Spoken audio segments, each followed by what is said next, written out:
Welcome to the Blooming League of Original Podcasts.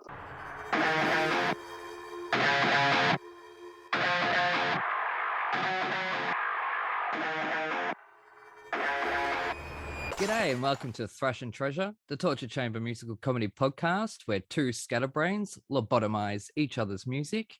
And speaking of brains, he's Evan. Shit, I fucked that up. I'm Aaron, and guess what? We have another diva in the studio today, and I'm so excited I've tickled my ivories pink. This guest is an ascending star in musical theatre and officially the second bravest composer in New York City, with transcendent musical contributions to the plays Rain and Zoe Save the World and King Kirby, about the underappreciated Marvel Comics creator, Jack Kirby, as well as sketching out the score and songs for several cinematic shorts such as Street Riot, Seeking Alice, and Startup.com. It's simply safe to say that this season's songstress is swiftly cementing his spot in stage society. So please give a warm good morning, Mr. Cronin, to the New York Film Academy professor, whose catalogue of musicals includes Daybreak, The Concrete Jungle, Till Soon and 2, Till Death Do Us Part, which sounds just as cheerful as today's chosen musical. And just like Mary and Max, an Aussie Mary is... No, wait. And just like Max and Mary, this grumpy old curmudgeon is throwing a huge g'day to that American... No, wait. Let's not insult another guest. Anyways, it's Mr. Bobby Cronin. Welcome to the Torture Chamber. How are you going? I'm doing well. How are you doing? I'm, scatterbrained as usual. It's nothing new. It's part of your charm. Part of my charm. Oh, thank you. At least someone thinks I'm charming around here. Anyway, so, yeah, you've been in lockdown and obviously you're a composer and a lyricist and an artist, a dramatist, if you will. Have you been productive in lockdown? Yes. I was set to have 3 major productions and a huge concert in London, all in 2020. Ouch. And they were just all one day, I was told that's not happening. One of them was a world premiere of Till Death Do Us Part was going to have its world premiere in San Diego. Oh, and so after I ate about 4,000 sweets and drank a lot of champagne, I decided to get my act together and figure out what to do. I'd never done a podcast before, so my Mary and Max co-writer approached me to ask if I would score King Kirby for her. And I had read the play, and when it was off Broadway, it was a very well-reviewed piece, so I would have been dumb to say no. And it was exactly something I needed to do. It was just to exercise a part of my brain that was being put on mute for a while. And then once that happened, then I started just doing readings on Zoom, and in fact, it's how I got our Mary and Max producers. Oh, wow. Yep. It was a Zoom reading. I did an audio drama. Yeah, I just did whatever I could to stay busy. Oh, I forgot a huge thing. So I teach at this amazing school down the Jersey Shore, not like the Jersey Shore on TV, but the Jersey Shore, called the Prep, the Professional Performance Prep. That sounds less fun. Sorry. They're great, though. They are... like Broadway kids, and lots of TV film kids, and everyone, just like me, everyone had we had a boy who was literally the next day going into Harry Potter, and boom, the world closed. So we were going to do a reading of this children's piece that I'd written called Psy Kids, which is about kids with psychic abilities, and someone that runs the prep said, could you make it a movie? And I was like, how? There's no way to make a movie. We can't do anything. And she was like, well, what if we figure out a way to film on Zoom, or you're on Zoom and we film with an iPhone? I had never done something like that. It took a month of filming and a year of editing because it was literally every single line had to be put into place because we had to film everyone separately. Yeah. Kind of like the Sex and the City cast. That was good. Yeah, that was quite the challenge, but I'm glad we did it. We premiered it at we actually rented a movie theater out and premiered it, and it was really cool. I couldn't go because of COVID, because that day, literally the day of the premiere, my roommate was tested positive for COVID. Oh shit. Yeah, so I couldn't go to the film that I'd spent the last year working my tail off on. But it was a great learning experience. I got so much better at digital audio stuff. Yeah. You know, stuff that I really only used for demos. I now was like a pro at. So yeah, that's good. I also produced an album of not my work, but a student of mine, this amazing young songwriter who she's shy and in high school and writes these great tunes, and she writes them on ukulele, and I, you know, hired musicians and arranged everything and did a lot of it digitally, and that has been, so I've just been trying to keep my music skills and my writing skills active, just in a way that's different. Yeah, that's it. No, well, they'd say that necessity is the mother of invention. I say it's boredom. But I would just like to clarify to anybody out there who might have cringed up. I was kidding about the Jersey Shore thing. Nothing on this earth is making me watch that fucking show. So anyways, now Broadway is obviously reopening. What shows are you eager to see? Just hang on before you answer. We're getting a weird hissing apparently, according to Evan. That might be atmosphere. Yeah, it's only when you talk. Oh, that might be my cold soul. Anyway, no, it could be a Zoom problem. It could be a Zoom problem. Oh, look, I can fix it up in ADR. The only time it's a problem is when it's the guest audio that's screwed up, because it's horrible having to go to them and say, "You sound shit." Anyways, so yes, Broadway shows. What's reopened? What are you looking forward to? So last night, Wicked and Chicago and Hamilton and Lion King all opened, which is cool. I don't know if you've seen that really special video of the beginning of Wicked. I did. My eye twitched so much. We'll get to that later. That was really nice. Yeah, I saw it. I didn't get time to watch it. Oh, look, it's sweet. I'll say in these circumstances, for audiences to interrupt a show like that, that's sweet. Yes, I agree. After this, let's stop this shit. Anyways, sit the fuck down. Talking to myself there. Anyway, sorry, continue. What are you eager to see? I'm excited to see some new stuff. Yeah. Honestly. I mean, I'm glad that things came back. There's no like casting that has made me like super excited of the things that are coming back. Not that the people that are in it aren't wonderful. Maybe Chicago casting is kind of cool, but no, I'm interested. I'm excited for new stuff. I'm always looking forward to the new stuff. Yeah. Let's move on to metal. Do you have any experience with heavy metal? Well, it's funny because so I grew up the youngest in a large Irish Catholic family, and we had no money. Yes, I know. Many years of therapy for that one. We had, you know, it's not like we were poor, but we had no money. Yeah. And we lived in a 2-bedroom house with 1 bathroom for all 7 of us. And one of my brothers is a metalhead. Oh. So the answer is yes. The odds were there. Yes. One of yous had to be. Yeah, okay. Just before we move on to my review, to the album, there's a TV show called The Kids Are All Right. Uh-huh. It's about a large Irish Catholic family. That's Tim Doyle, the creator of it, was on our show a couple of weeks ago, at episode 38, I think it was. Yeah, you'll enjoy it. I think you'll relate to that. So I've heard of it. I've not seen it though. Yeah, that's what it's about. Because it's from his perspective, being sort of a middle child amongst 7 brothers. Oh God. And it's autobiographical. Oof. So sort of all the things that, like, there's the mum's ironing aluminum foil, just so you understand what I'm saying. I knew what you're saying. Yep, awesome. Americans correct me on it, and like my eye twitches. Anyways, so the odds were there. One of them had to be a metalhead. So Evan, you chose the album this week based on Bobby's wishes for something 80s. Yes, and why did you choose this album? Oh, I think very similar reasons. Like, I have an older brother who would just blare this down the hallway pretty much every morning. Yeah. 1983, so I was 7, and yeah, this is the morning routine. Is come on, feel the noise. Yep, for most teenage boys. Yeah.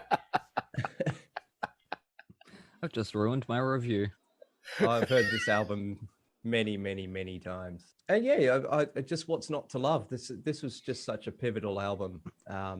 Obviously, it's a pinnacle album in terms of it's the first metal album to get a #1 in the Billboard charts. It got like normal airplay on normal radio.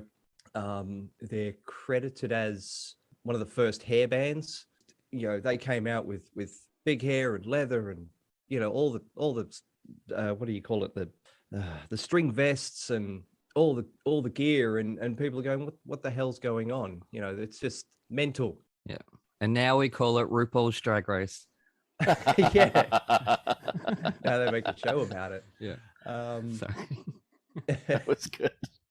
Thank you. I can't help it. It's rude to interrupt, but I have to get it in when it's timely. Sorry, Evan. Quiet Riot are a really, really funny one. Like originally they had Randy Rhoads, and if you know anything about metal, he went off to play with Ozzy Osbourne, and tragically, he was just a brilliant guitarist, an absolute genius, and tragically died in a plane crash. Yeah. Taken way too young. Mm-hmm. But he didn't.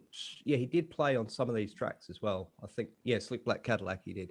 Quiet Riot are a weird band where this, even though this is the third album, the first two albums didn't really get noticed or even, you know, distributed. They came out of the blocks with this, and they even said it themselves. They started at the top and worked their way down. Like their very first, you know, the first song of the first album goes gangbusters, and it was all downhill from there. They just kept trying to write the same album over and over and over. They keep changing band members constantly. They even fired the singer at one point. Oh. After the second album, after this, you know, they just constantly fighting with each other. They were arguing about, you know, money and contracts because they were getting ripped off. They're a really weird one, whereas they're still going today, sort of. All the original members have passed away. Oh. The last holdout was the bass player, who was still with them in about 2016, because they break up and they come back periodically over the years, and they die and they leave and they come back and and then they die again. But the last guy that was alive was the bass player, but he was 70-ish, and he has now passed away. And they wanted the band to continue. So the current lineup does not include any original members. Just I'd hope not. And yet they're still doing shows. They're calling themselves Quiet Riot, and they were doing shows up until like 2019, just before pandemic. So wow. I've never heard of a band completely replace all the members and keep their name. It's really weird. I have Little River Band. You'll find there's a Little River Band in America, and in Australia they have to call themselves LRB. Or it's the other way around. Yeah, but that's two bands with the same name, isn't it? Well, that's more so someone who like played with them, who then took the name. Oh, okay. Some bullshit. I don't know. There's all this technical stuff. But no, these guys just kept replacing band members until there was no band members left. Yeah, it's really weird. K-pop and J-pop do that. Mm-hmm. I listen to the other albums. I listen to. This is what I usually do. I listen around if I'm not familiar with their other stuff. You're a music slut.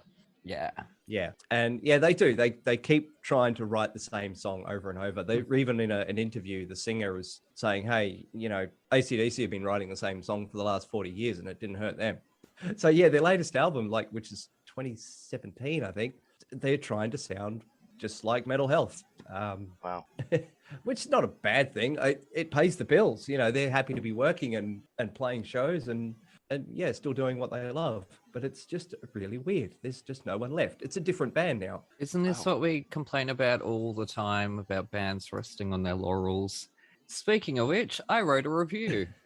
Oh, did you? Would you like to hear it? I don't know. I have to, I suppose, don't I? Yeah, it's a cold read again, sorry. When I first saw the cover, I wondered where he got that gorgeous red leather jacket. It looks like it would suit me well. So despite my riotful jealousy, I fired up Spotify, and at first, I didn't know if Quiet Riot's pilot track, Metal Health, in parentheses, Bang Your Head, was a song or an invitation to let my lockdown anxieties out. But when I first heard the cover, Come On Feel the Noise, I was disappointed in the spelling, but I'd also prefer my back. I was worried they'd blown their budget too early by splurging on this jacked up, in-your-face rock anthem.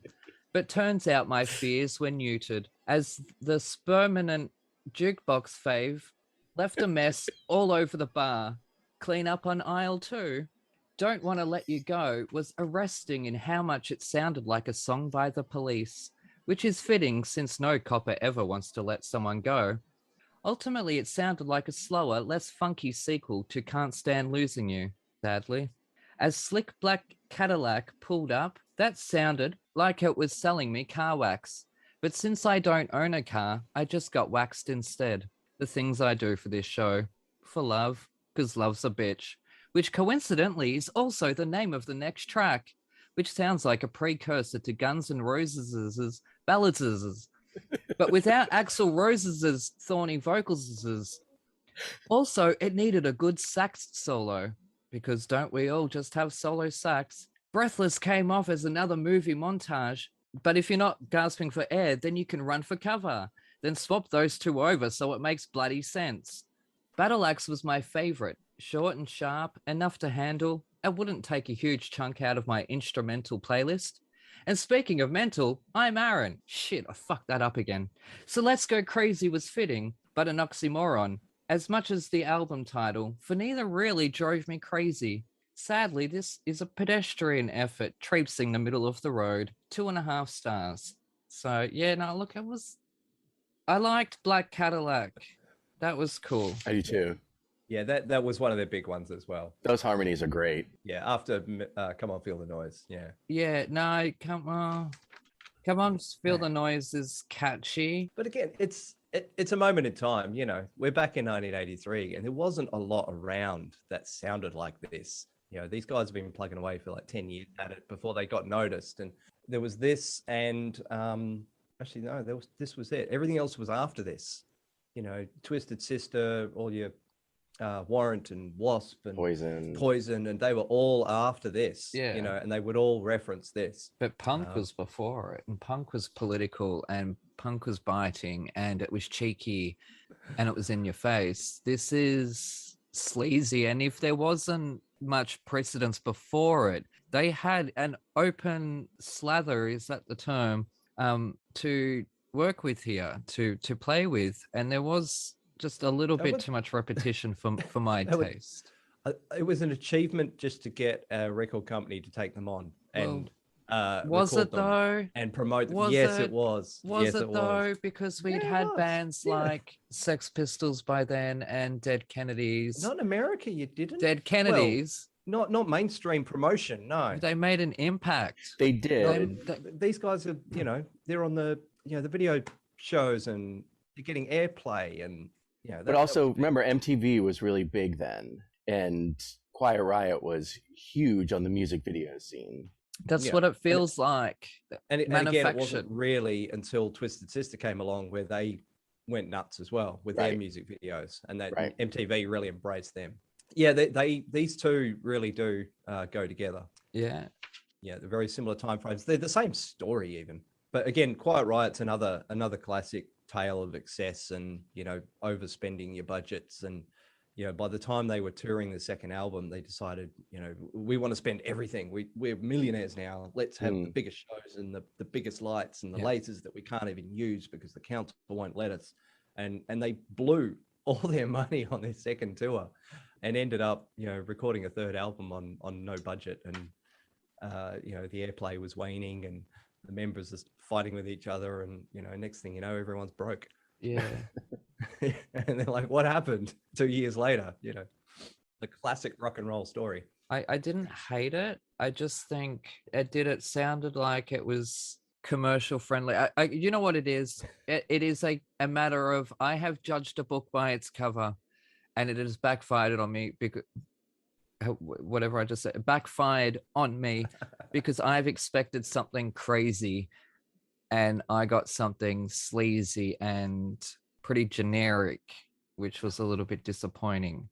A lot of the 80s metal was a bit in the sleaze world. Oh yeah, no, I don't hate that. Like I remember seeing the spelling, and I think that was when I found out what that word was. I'm looking at it going, how did they get away with that in 1983? Seriously, yeah. They would have pulled that off the shelves for that. I did learn this song. I learned Metal Health on guitar as a kid. I do remember that because it wasn't very hard. Yeah, so that's it. They're exactly right. It doesn't have to be hard to be catchy. True, absolutely. No, and I know it's a 3-chord thing, but look, I compared one song to The Police, and when you look at what they did with music when they influenced reggae in there, where they took it away from the 3-chord structure and infused that sound into their music. They created some masterpieces in those songs and albums. Yeah, sorry, it was but it just disappointed on that level. I think I was expecting more. Like, it was fun and camp, sure.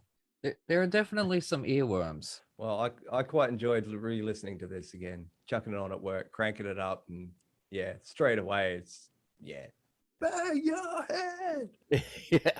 Yeah, there were like 3 really great tunes, and then the rest I was like, yeah, okay, I remember these. Yeah, because I'm certain I had this album. Yeah, or cassette. It was probably a cassette. Yeah, it would have been. Definitely good old. Oh, you know what? Just off topic. I need your help, Evan, taking apart a cassette because it's got like a crumb or a rock or something in it. It's from my kindergarten. Right. Just I know, right? Get some little. You get the little like glasses screwdrivers, and off you go. Do I look like I've fixed my glasses ever since I bought them? They're literally this way on my face. When Tim Doyle came on the show and his glasses were like that, I was vindicated, I tell you that. He's like Hollywood producer, man. Anyways, it's funny because I've said this a few times about certain bands that with so much metal or heavy metal on rotation growing up as a child with my brother and sister, certain bands just I'd never heard of. This is one of them. I had never heard of them. Oh, wow. Yeah. Oh, okay. It's happened quite a few times. And like bands like Skid Row and Motley Crue and all that, I do know. Body Count I knew once they hit the scene. But no, I'd never heard this pioneering band. Yeah, they certainly pioneering. They were first, you know. Like I said, we used to this album would come on every morning because there wasn't a lot else. I mean, there was Iron Maiden, there was well, there you go. I don't think there was even Anthrax yet. There was Black Sabbath. Yeah, Black Sabbath. Yeah, but it was literally a handful of bands. There was literally. But they weren't the first. They're not pioneering. They're crazy. Don't you think they veered a hair into like rock versus metal, like just a hair, not as much as like an Iron Maiden? I kind of think that's what you're talking about, of the sort of like fabrication of it, or the sort of commercialism of it. Yeah, that it's not true metal. Yeah, it felt it's metal-ish, pedestrian. Well, it's glam, you know. It's definitely glam. Yeah. Oh yeah, yeah. But I don't know if it was glam enough. I don't know if the lyrics were camp enough. Right. No. Yeah, it's just iconic because it broke through. You know, it broke through into the mainstream and got it noticed, and all of a sudden, people are headbanging in the streets. You know. Yeah. No, I don't know. I guess that's why it didn't make much of it. Like, we didn't get it in this house because my brother and sister felt the same way in terms of they were just not that exciting. I guess you just had to be there.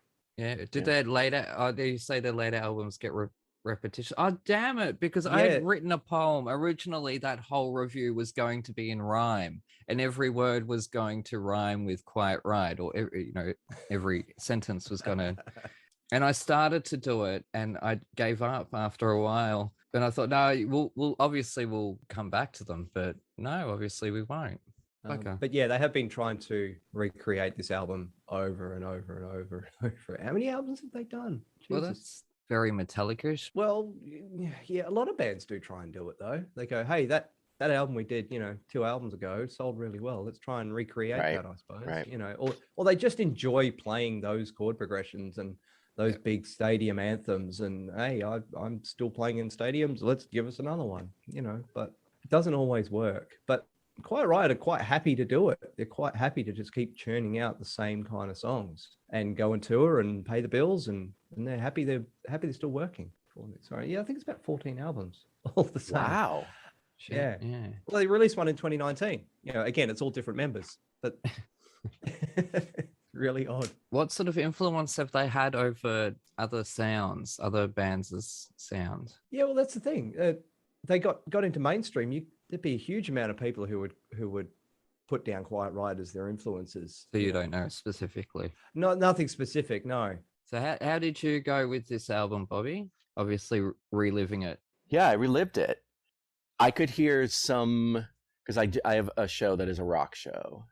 and I could hear some, probably because it was one of the first songs I learned a guitar, but I could hear some of their influence. Definitely their like epic harmonies were kind of, that's why I really like the Cadillac song, which when it started, I was like, yeah.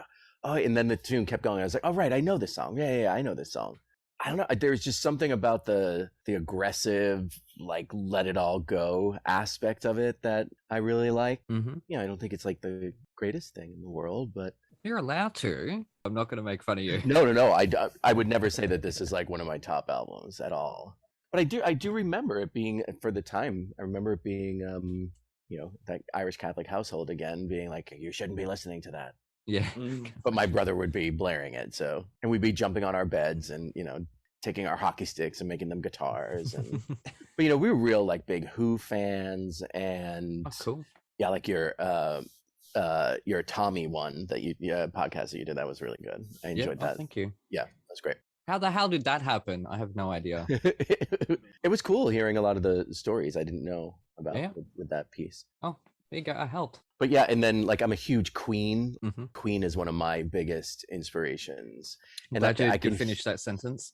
Yeah, I could hear just some elements of yes, like especially their like Quiet Riot really brings those power chords in, right? Those like those dirty, and I think that's why they're not that hard to play, is that you're just continuing the same figure of your hand, but there is something about them that maybe it's, I mean, I can't remember how old I was when this came up, but I just remember it being kind of kick-ass.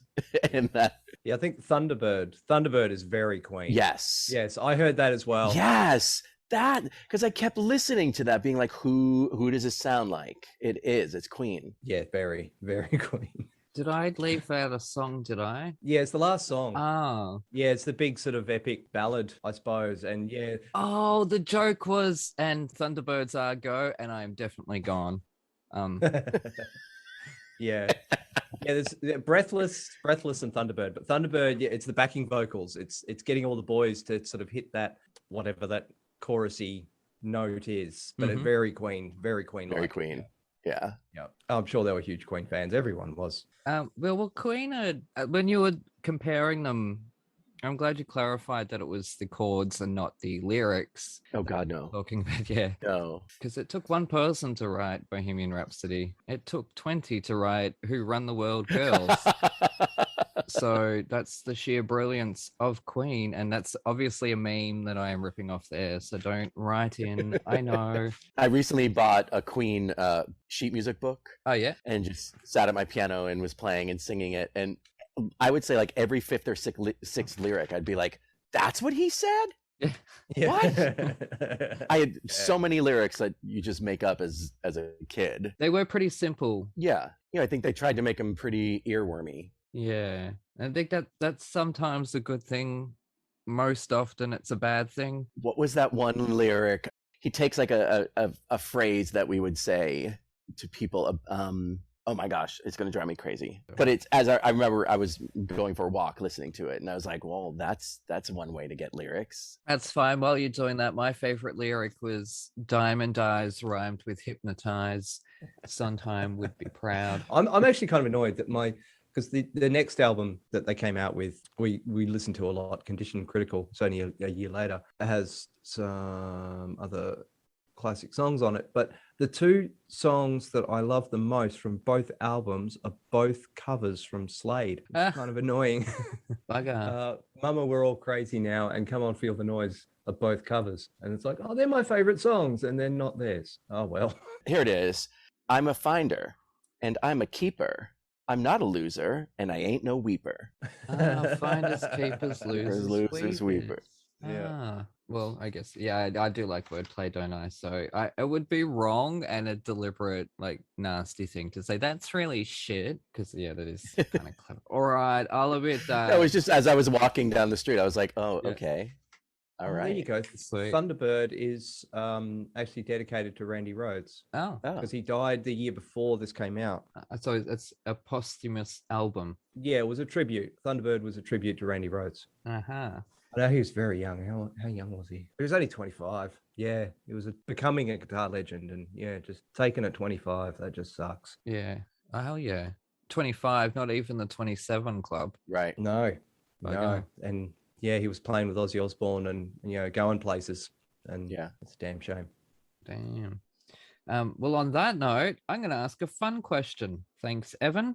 Obviously, we all agreed that Black Cadillac, whatever it's properly called, is the best song on the album. So what would, overall in music, what would be your favorite car song? I'll throw this out to everybody. Song about cars or driving songs? Because that's a whole... No, not driving songs, because then it could be bloody anything, couldn't it? I actually have always loved the song Drive by the Cars. Yeah. There's something really like oddly sad about it. And it's a song that Rick Ocasek isn't singing. It's a different band member that sings it. Okay. I have no idea who they are or who he is, but okay. Yeah. What do they sing? Shake it up. Ooh, ooh, shake it up. Let the good times roll. Dun, dun, dun, dun, dun, They were a big Boston band. I know they were big in America, but because I'm from Boston and they were from Boston, my family, we were all just huge fans of theirs. But Drive, I think, is a late 80s song, maybe? No, I don't know it. How do you not know the Cars? Yeah, it's just a beautiful, haunting... Oh, the lead singer was married to Paulina Poroskova, the supermodel. Oh, so, yeah, she was on Drag Race. I have a brain full of, like, random... I'd be good on Jeopardy. Like... Useless facts that you'll never, ever need. Completely useless facts. Why do you think I have a podcast, Bobby? That's what I should start doing as a podcast of, no, you're way better than I would be. Who can bring up the most useless facts that are just there in your head? Well, I just gave you like 5. So that's it. Well, okay, Evan, what's your favorite car song? Or song about a car? It's pretty tough. This is the kind of thing you want to go away and think about for a while. But I was going to throw in Beatles, Drive My Car. All right. Well, it's almost my choice. We would have gotten a snap. I picked Madness, Driving in My Car. Yep. I like driving in my car. That's a classic. It is a classic and an underrated song that no one uses enough in media. Anyways, we're going to drive off into an ad break. We'll be back in a moment with Bobby Cronin.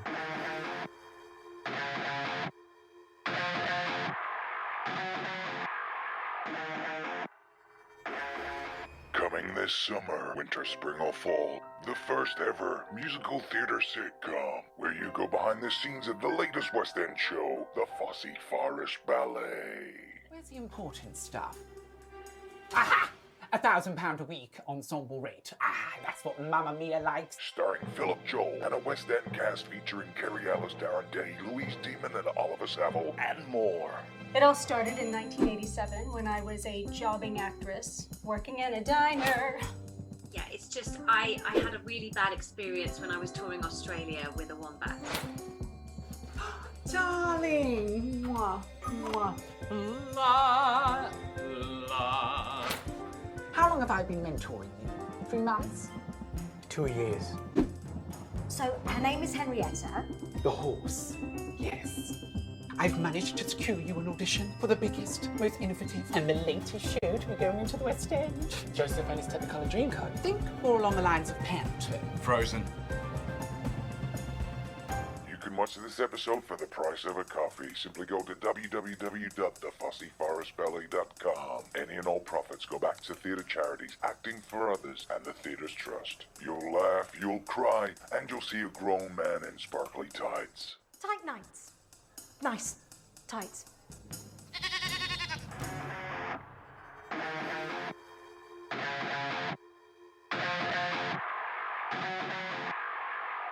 Alrighty, we're back on Thrash and Treasure. I'm Aaron, that's Evan, and we're joined by composer Bobby Cronin, whose name I actually got right this time. Don't ask. Anyways, we're going to jump into the musical this week because we have chosen your own musical. Yes. Which is based on an Australian film. Yes. Okay, yeah, so we're doing Mary and Max, which is the Australian claymation film. which is absolutely adorable. Do not show your children, obviously, unless you care about them, because cinema is art and they deserve to. What we'll do is we'll go through Evan's thoughts first, because I've got quite a few questions sort of on the development of the musical. Yeah. Which was an opportunity I didn't take with Andrew Lipper, unfortunately. So, Evan, what did you think of Mary and Max? Please tell the composer to his face. As you know, you're familiar with this show. I get to do things backwards. So I listened to the music with no context whatsoever. Yeah. I have no idea what it was about. I just chucked on the musical or the music that, yeah. So yeah, the first listen, I'm sitting going, oh, this is really, really good. I immediately chucked it on again. And about halfway through, I want merchandise. I want a Mary and Max shirt. I want a mug. I want a hat. I want a poster on the wall. I fell in love with this about, the second listen in. And the more you listen to it, the more songs you find to fall in love with. You know, the first couple that stood out the first time around, and then there's a couple more, and then there's a couple more. And next thing you know, you love every freaking song. It's just so special. It's freaking spectacular. I love it. It doesn't sound like, what really gets me is it doesn't sound like anything else. Thank you. You know, when you chuck on an album and there will be just like two chords that'll sound like something else, or there'll be just a Quiet Riot. No, just anything, random stuff on the radio, anything you listen to. I think I have a theory that we're running out of songs as a race, and we're running out of chord progressions as a race, but that's beside the point. Occasionally you hear an album and there'll be just a note that reminds you of something else, or two notes together that just remind you of something else. There is absolutely none of this in this soundtrack, which it is really impressive. There's always at least something that sounds like something else. And this is just so unique. You've somehow managed to capture, of course, I listened to this like 3 times and then went, what is this about? And I did sit down and watch the film. And anyone who spoils the film is an asshole. So don't. Just don't. I don't care what's in your review. You spoil this, I'm out. I'm walking. Anyway, every song is just, it's so beautifully written. It's beautifully played, beautifully sung. I really can't speak any higher of it. Yeah, it's fucking amazing. I want to see this. Where is it? Where can I see this? I want to know how it ended up in Austria, how it ended up in German. How did that happen before the English version? Is that right? No, the English version was first. Calgary. Right. In Canada. Okay. Yeah. But it was a very different production in Canada. Right. I submitted the piece. I'd heard about this award that was in Germany. And I just thought Mary and Max was such a universal story that it has nothing really to do with being American. Or Australian, thank you. Racist. Or being Australian, exactly. No, over here, it's like American centric. We know. Yes, I know, yes. We know a lot of Americans. They're everywhere. No, I'm kidding. I love America. Thank you very much. Anyways, continue. So I submitted it, and I remember saying to Crystal, I think we're going to win this. Crystal Skillman. Yep, your curator. And I'd never said something like that when we've applied for something, but I said, I just have a feeling we're going to win this. I think what we've written is so European. Oh yeah. Yes. It's melancholy. And we won. Yeah, I was gonna ask Aaron, like, how many awards are there in general? Like, there's the Tonys. I know of the Tonys. What else is there? Okay. Oh, in terms of theatrical awards. Yeah.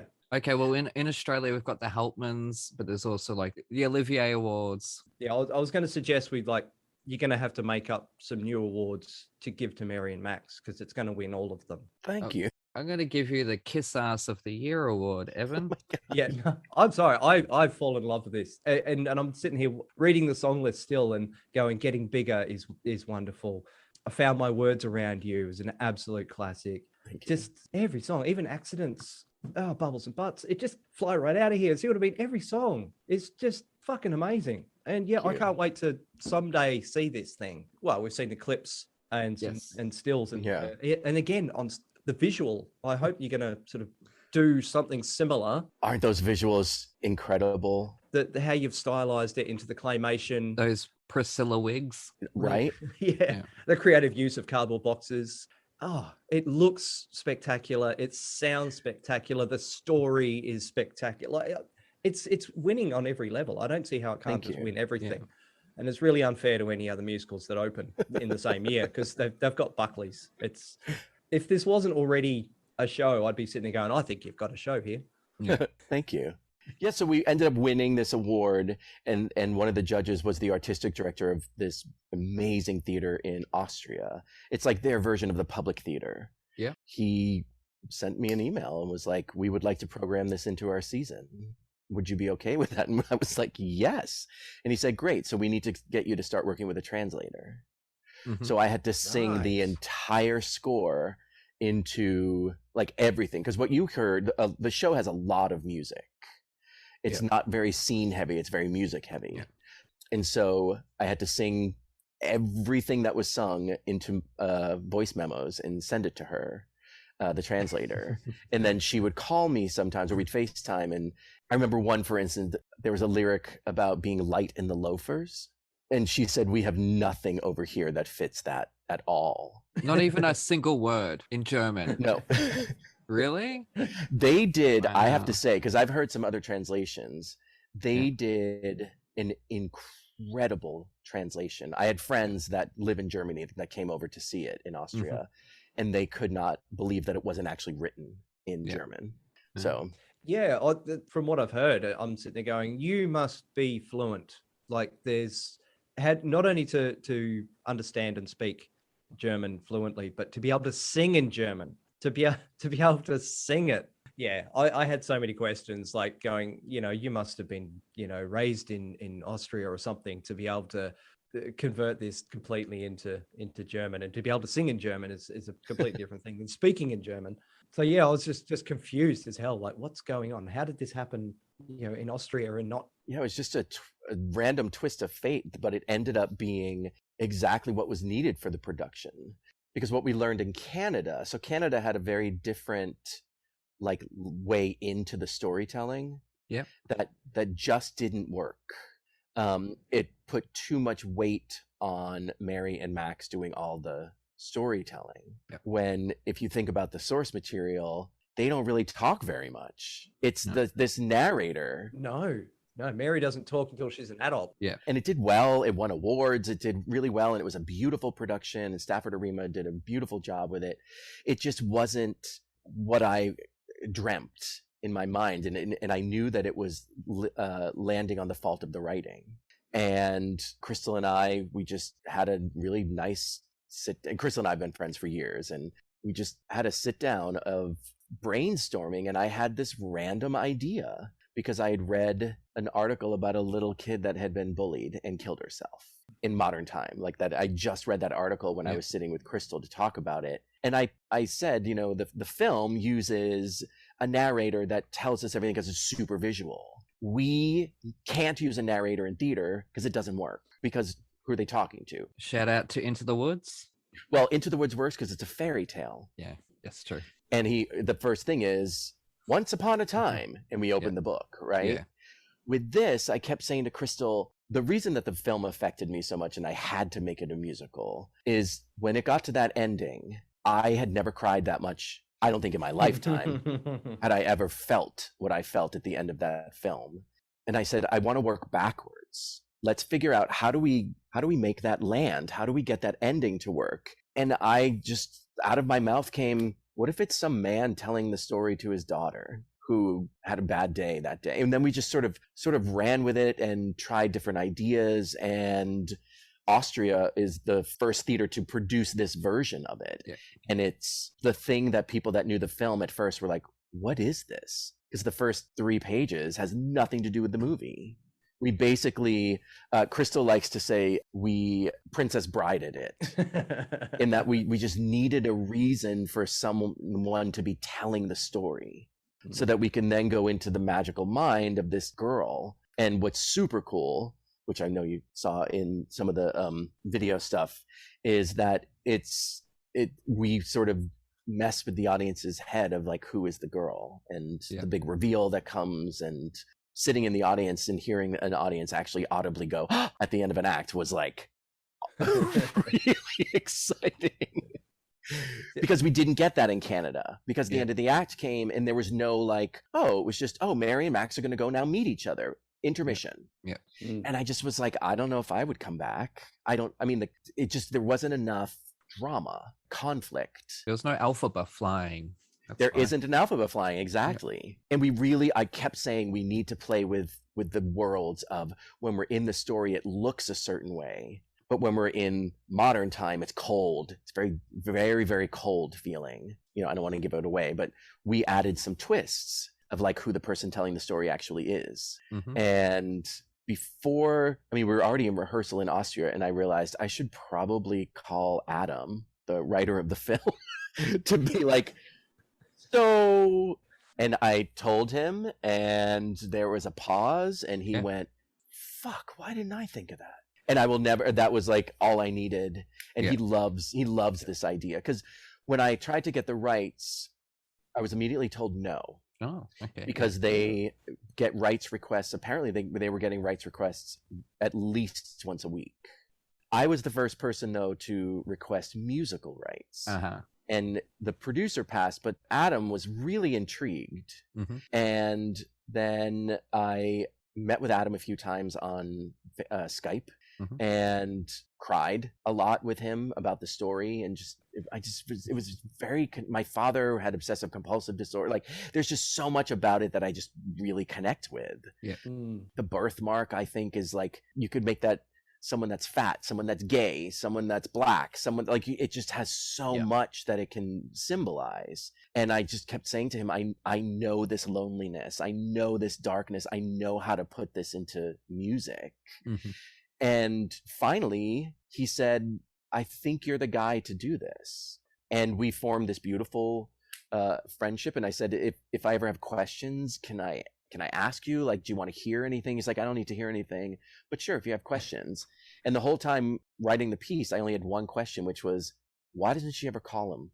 I'll call him. Okay. I thought it's a column, as in, why doesn't she have a column? Why doesn't she call him? He said, oh, we just didn't want to go down that road. So what we did is, when she finds his address in the phone book, she says out loud, no phone number. So there's no way she could ever call him. Why is he in the phone book then? Because everyone, even if you don't have a phone number in America, you're in the phone book. Oh, really? Oh, I would hate that. Yeah, you can have what's called an unlisted number.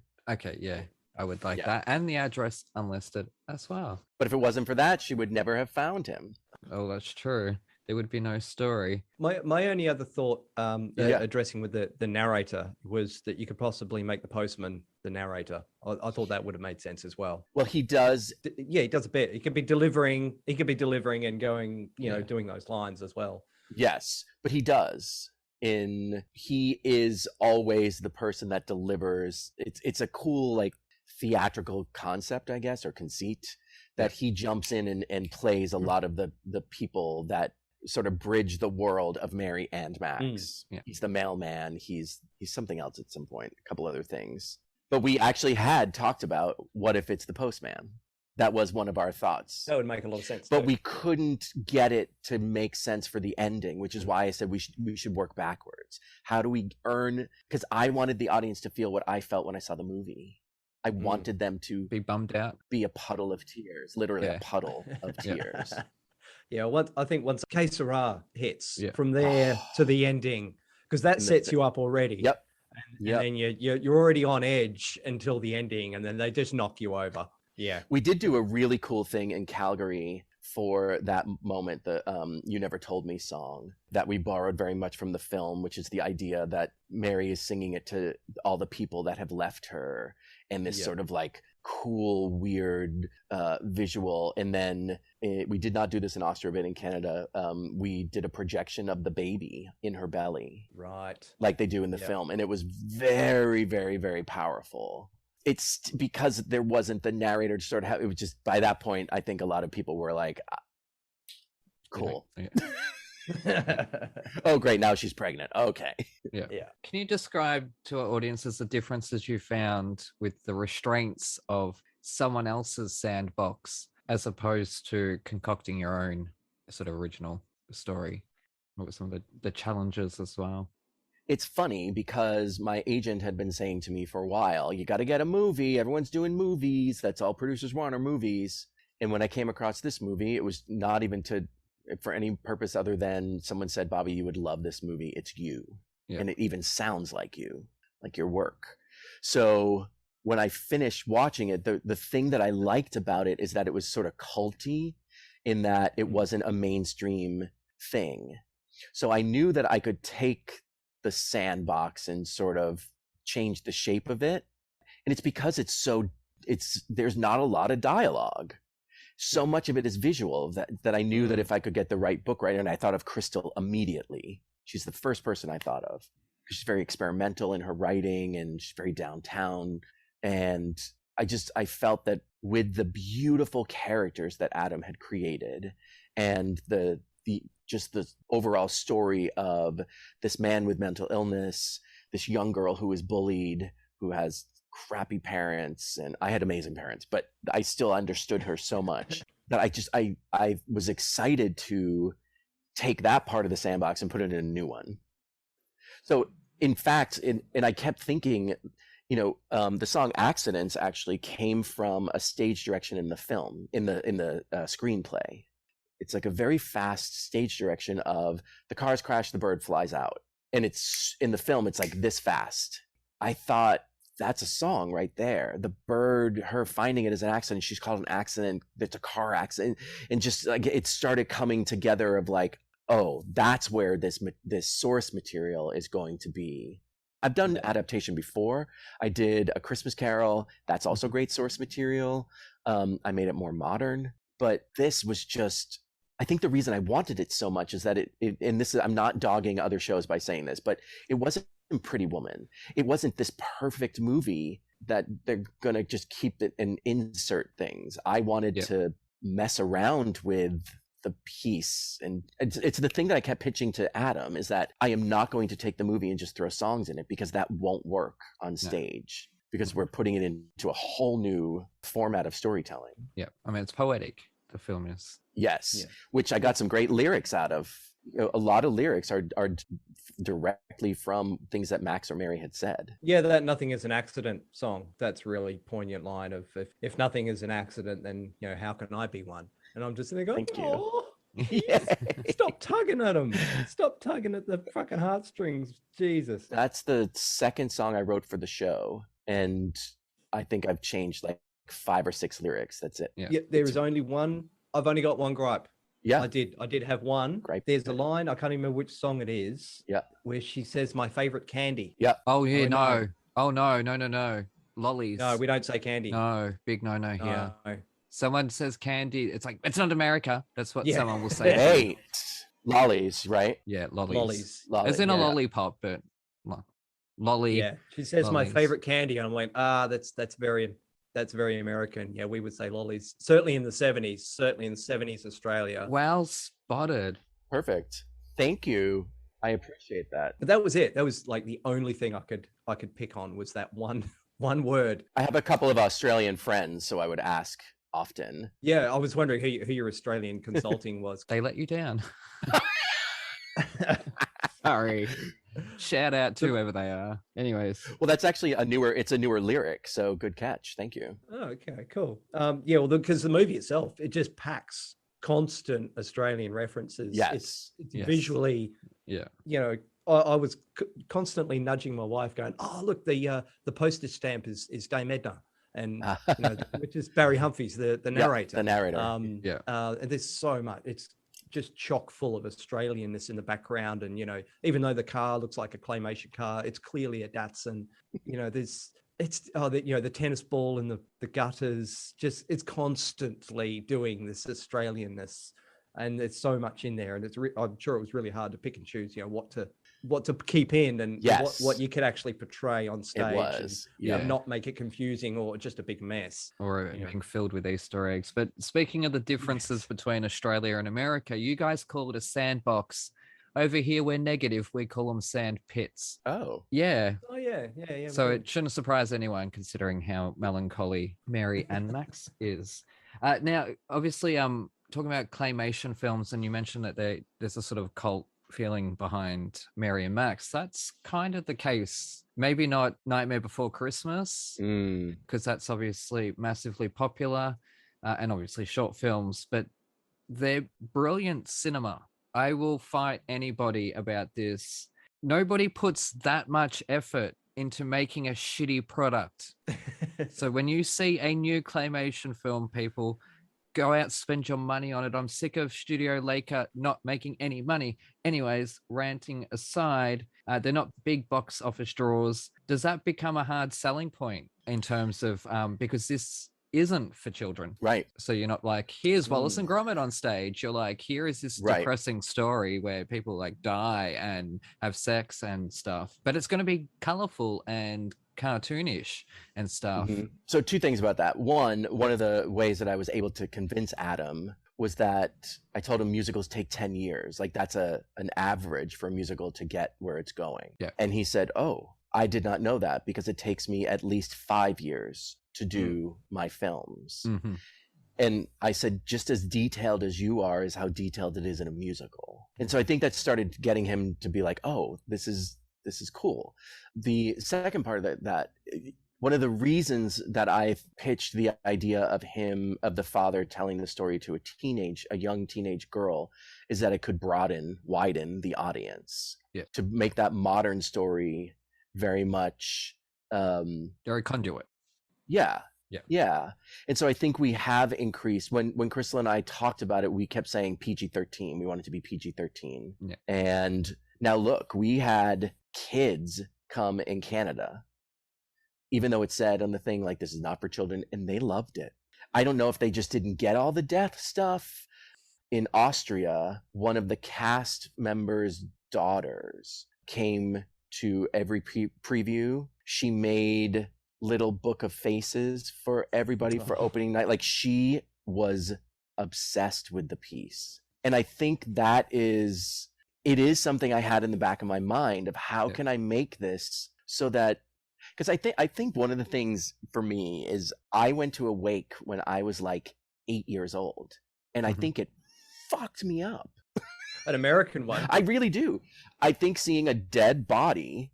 Yeah, you guys do open coffins. Oh my God. I don't get that. Oh, it's so dumb. It's in my will that is not happening. And it's only you guys. Really? Yeah, the rest of the world don't do it. Oh, it's so awful. Well, the rest of the world do not do it. I mean, Eva Peron was in a glass coffin that they all went and kissed. Yeah. True, no, true. I ended up looking this up a while ago because I saw a funeral somewhere where there was an open coffin. I'm like, how common is that? It's really common. Well, in the US, but nowhere else in the world does it. Not So really, yeah, it no. messes kids up. Oh yeah. It totally, and I think that's something I really wanted to pull in, is the idea of all this death. Oddly, in Austria, they ask for a tagline. They do it for all of their shows. It's usually like 3 or 4 words. And Crystal and I, we were like, we have no idea what you're talking about. So they sent us a few as ideas, and we settled on how we cope. That it is really a piece about how people cope. And I think that is actually ageless. Yeah, and funnily enough, that's what my novels are ultimately about. Yeah. So, anyways, sorry to interrupt, but that's I liked your commercial. I heard one of your commercials on. Oh, really? You're reading. Yeah, it was great. Yeah, I got 5 episodes into that, or 5 chapters into that, and this podcast took over, so I haven't put the rest of the books out there. But why am I going through all that effort? People just buy the fucking books, anyways. Sorry, touched a nerve. Sorry. Yes. Then the last little piece on, it's not a big name piece. It is something that if you're in a room with people, let's say 10 people, 3 people will go, oh my God, that film destroyed me. Yeah. Or, oh my God, that film is masterful, which makes other people go, oh, what is it? Tell me about it. So I think that's actually more interesting than, and again, I'm not dogging these other shows because I think they're quite good, but something like Pretty Woman, which happens to be one of my favorite movies of all time, what sells it is that it's Pretty Woman, right? So I'm actually excited that it's not really the notoriety of the movie that will hopefully make the piece do what it could hopefully. And on the flip side there, you're talking about the appeal of, say, just the film to people. I sat down, like I'd heard this a couple of times, and I read, roughly what it was about without spoiling it. And I went, I have to see this. So we sat down and watched it. Me and my wife sat down and watched it. I made her, come on, sit down. We're going to watch this film because I think it's going to be awesome. So yeah, by the end, I'm literally dripping tears on her, and she's like, "Are you crying?" yeah, aren't you watching the same film as I'm watching? She's like, honestly, I should have been folding washing. She like just nothing. Wow, interesting. She just went, nah, that was a massive waste of my time. Oh, I'm like, wow. So you just didn't, I'm sitting here falling in love with this masterful piece of cinema. And she's going, I could have been doing housework.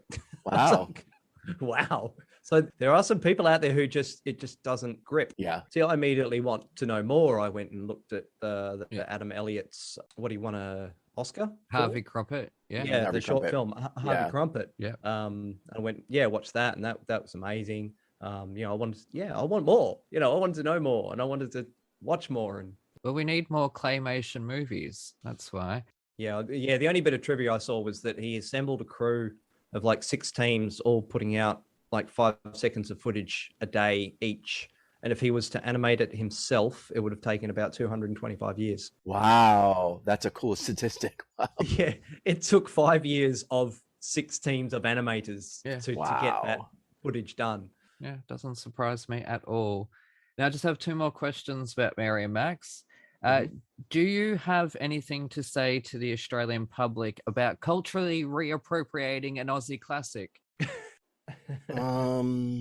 Evan got that this is a joke question. You don't have to answer. I'm not. Yeah, explain that.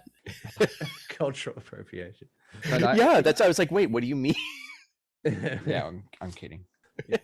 But how would a Mary and Mad Max musical sound and look?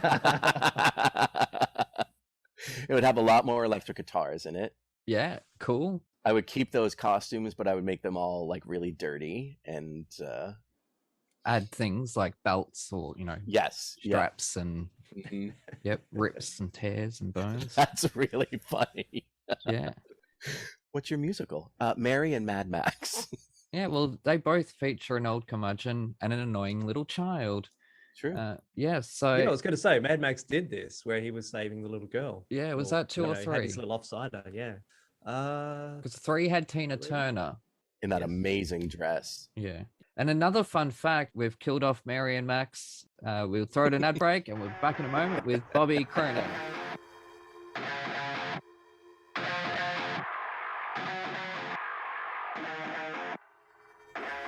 G'day listeners, Aaron here.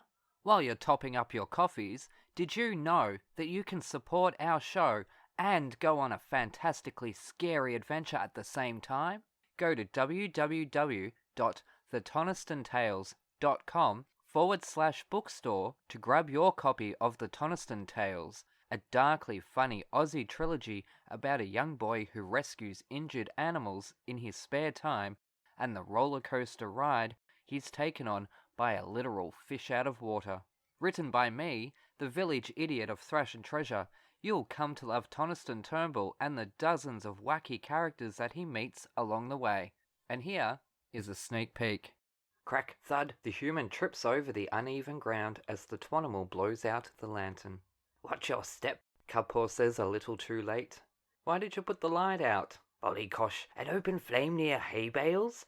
And here I thought you were smart, sir. Toniston agrees with how silly he must have sounded. What are we doing out here? The boy asks as they blindly walk around the side of the house, where they're greeted by giant shadows rising up above them. Unable to properly see in the pitch-black darkness, Toniston presumes they are the 3 hay bales. He looks around. The plains are vast, and the spotlights out in the distance, now a purple colour, seem to be too far away to bring any real light to them. They do, however, look very pretty dancing on the rippling oceanic sky. Stand back, the silhouetted Cubpaw warns with his gruff but friendly voice, clearly able to see in the darkness better than the human, who had constantly refused to eat his carrots. Grab your copy of The Toniston Tales from thetonistonTales.com/bookstore today. Hooroo!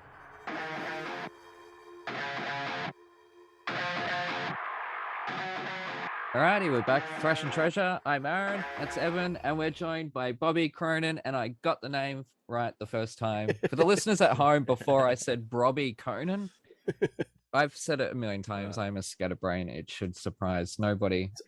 Now, obviously, Mary and Max is a melancholy story. and I was listening to you talk about your creative journey and how you got to this part. And there was a bit of advice that your dad, your late father, had given to you that was, if you're going to follow this career, it's going to be a hard life. And regardless of what the children at home think, he's correct. Yes. All right. But do you think that perhaps the internet and like these influencers and reality TV, it's diluted that and has given perhaps a perceived fantasy path people think is a little bit more tangible, that they think, I can just go viral and I'll be famous. So they're doing everything they can to go viral. I don't really like social media. It's just, I like being a writer because I can hide behind the words. I can hide behind the music. However, people that have used it to advance specifically writers that have done it to advance their careers, like kudos to them. I will say, however, those are people that are also performers.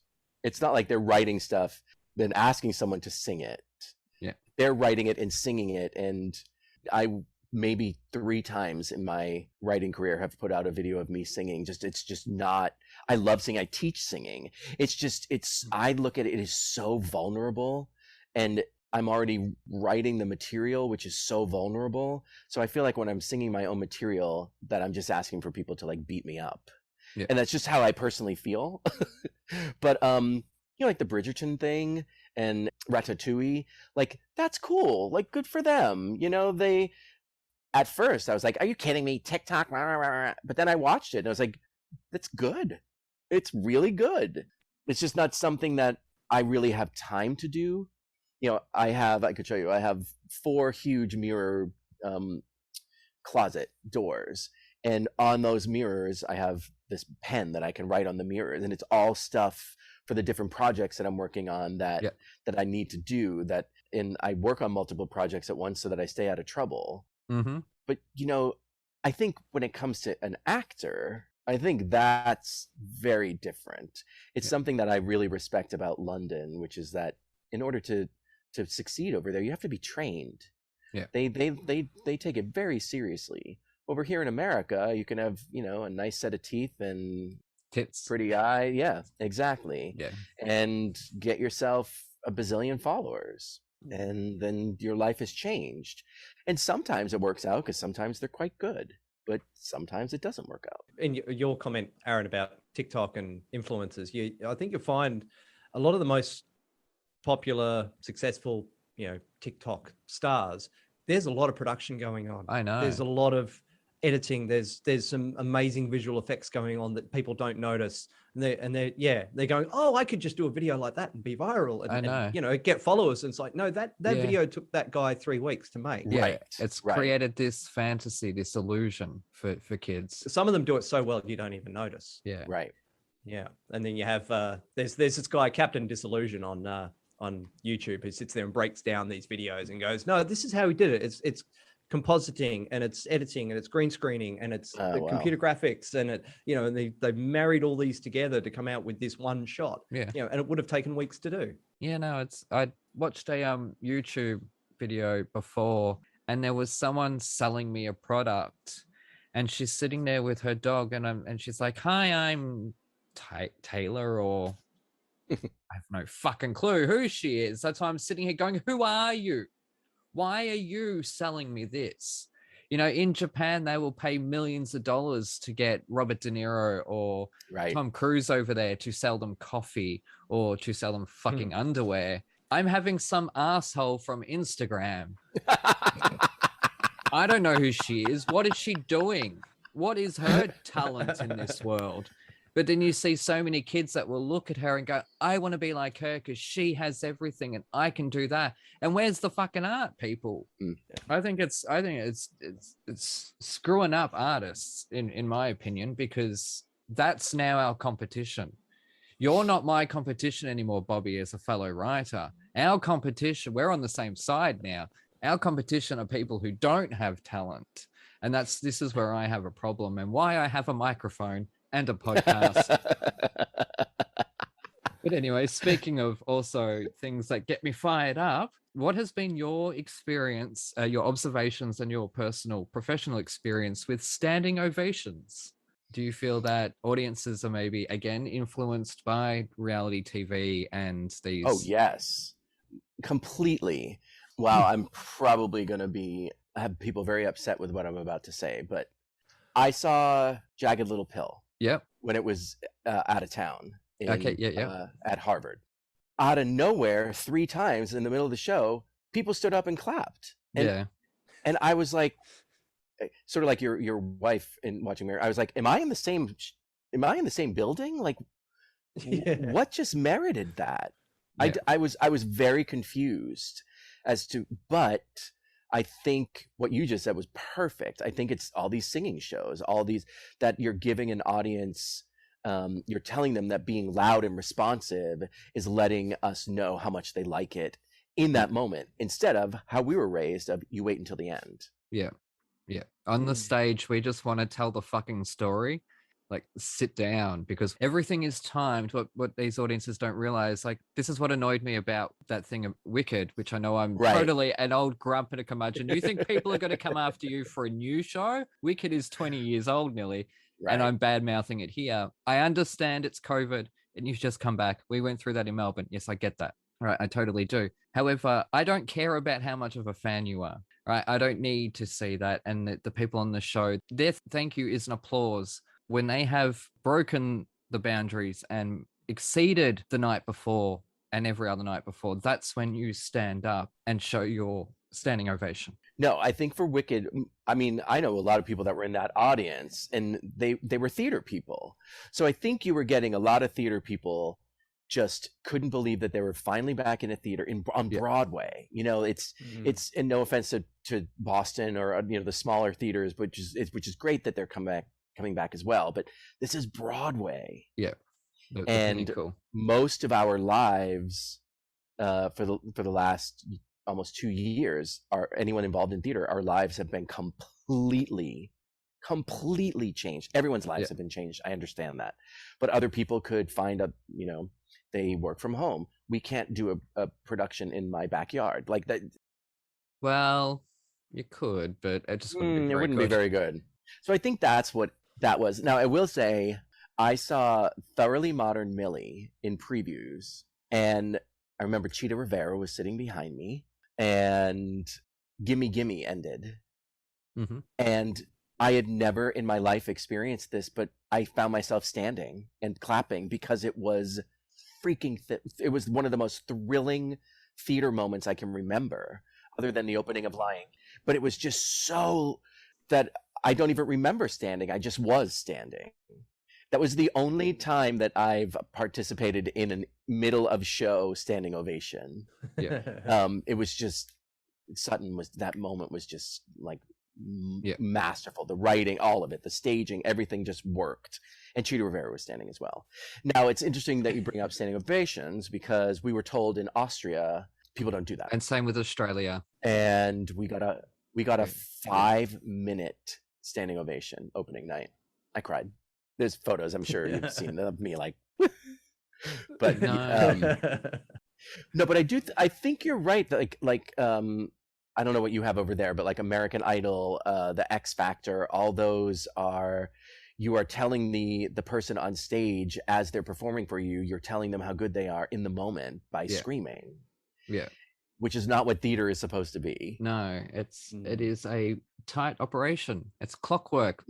Yeah. Wicked is literally clockwork. The whole stage is a clock. So for every show, if proceeding forth, people watching that video, this is my concern, is that they're going to think that as soon as Galinda comes in, they've got to stand up and start screaming for her. The bitch hasn't opened her fucking mouth yet, man. You don't know if she's going to burp or what. Goodness gracious, sorry. I think there probably will be a bit of that, but they'll get over it. It'll wane, yeah. It'll wane, yeah. Any Galinda out there, you are not a bitch. I promise you. I have so much love and respect. It's because I am so goddamn passionate about this. And a third topic I am completely passionate about is something I always say, is that an artist is never satisfied with their own work or with their previous work or their future work. Does this ring true for you? Yeah. Yes. Yes. Very much. If I do a concert, I don't like it being videoed. I don't like to watch it back. I like things to be in the moment. Yeah. I mean, I don't think any artist is ever like, it is done, it is perfect, it is, there are things always. And yeah, I look back at some of my older work and I'm like, seriously? Wow, that was terrible. That was a terrible song, Bobby. That was not a good song. Yeah. But I think that's part of growing as an artist, is that, so quickly, this rock piece of mine that was one of the first pieces I started writing. It was an original idea, and it was optioned by Broadway producers in 2012, and it was a 3-year deal. And at the end of the 3-year deal, we agreed to part ways. It was not how I saw the piece, and I didn't think they hired the right director and all that stuff. And so the piece never went anywhere. I recently picked it back up because a publisher reached out to me and said, hey, I heard that you have a show with teenagers in it. We're looking for some shows with teenagers. Could you send it to us? And I was like, no, I need to look at it. I have no idea what it is. And I looked at it and I could see all of the flaws. Like, boom, I was like, wrong, cut, move, but. Just from having been working on so many projects over the last handful of years and in different mediums, right? I've learned in podcast where like short and sweet, shut up, just get there. In writing musical films, songs can't be longer than 2.5 minutes, or it feels like they are 20 minutes long. So I decided to give the piece a handful of rewrites. I ended up inviting a group of people to get together to do a table read, no music at all. And I invited this young producer who, a financier, had put us together to work on a commission. And he, at intermission, was like, I want this. And I was like, seriously? He's like, this is so marketable. This is so current. How did you, like, what did you, and we then did another reading for the finance person, and same thing happened. She was like, yep, let's get the contracts going. And so that show is suddenly back in, I cut like half of the songs because they were crappy. Or I kept the music and was like, God, these lyrics, how many times are you going to rhyme? Like, are you going to do 55 rhymes in one sentence? Do you think you're that? I take that personally. Thank you very much. You've heard my introductions. All I really want to know is how far away are we from seeing Mary and Max on a stage in English? Would be nice, because I really don't want to have to learn German. In Australia, in Melbourne, with me directing. I have a feeling in America it will be in a 2022-2023 season somewhere. We did so Mary and Max is one of the pieces I did a Zoom reading of, and invited producers from another project of mine that had been following Mary and Max, but they sort of never thought that it was like their thing. And then they heard this new version of it, and 10 minutes after it was over, they texted me and said, we just put an offer into your attorney. Wow. So we're doing the contracts for that right now. We're still, contracts take forever in America. And all of my British contracts have been like, boom, fast, super easy. But in America, they're super detailed. So once that piece is secured for these producers, we'll be able to start moving forward. I'm doing a little concert next month, in November, of the 2 pieces of mine that they have optioned. One is called Concrete Jungle, and then Mary and Max. So we're going to have a cast of Concrete Jungle and a cast of Mary and Max, and we'll do like 8 songs from each piece. But no, I think the piece is ready to go. We just have to now, the producers need to do their thing. So everything else, all those other productions, I got on my own. Those were just me hustling, working my tail off. So, right. So I've unfortunately fallen in love with something that doesn't exist yet. Not yet. And won't for a long time. Well, hopefully not that long. Yeah. Mate, I've been in love with my husband for years, and he does not exist. So. All right. So, yeah, I'm going to have to go. Thank you so much for seeing Talk To. It's been an absolute pleasure. It was so nice to meet you. Thank you. And thank you for what you said about the show. I greatly appreciate it. Yeah, I've found a new thing to love. I'm going to put it on in the car, and because my wife hasn't heard the musical version of it yet.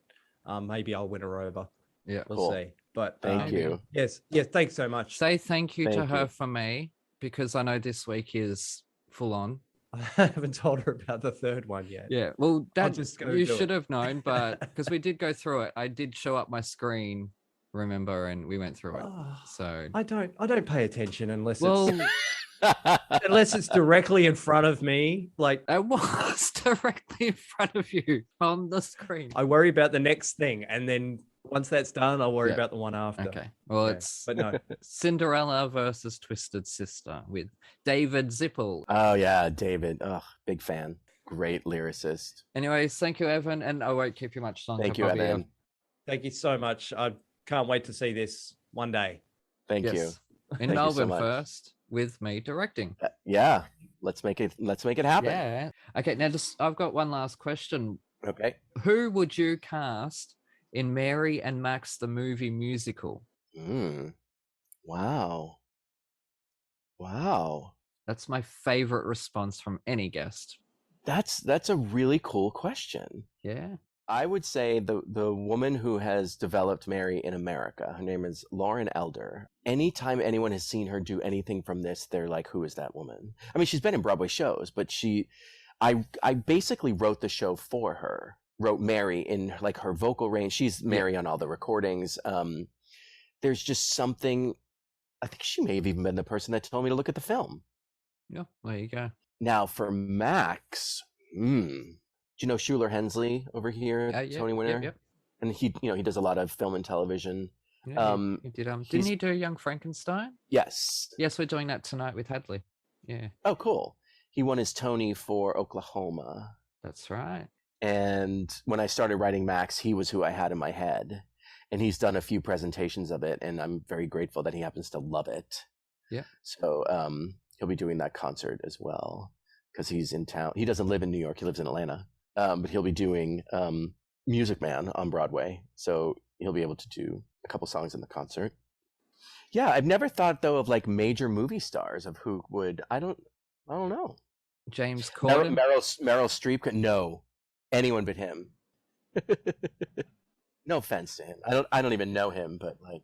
But you know, I've come to the end of my questions because I think we've explored Mary and Max. What's next? Like, what have you got? Obviously, got some things cooking. Next, I go to London for a play of Crystal Skillman's that's being produced there, and I'm writing the score. Yeah, because it's a play with music. There are a couple like little songs in there, but it's a very scored piece. It's a very cinematic piece of theater.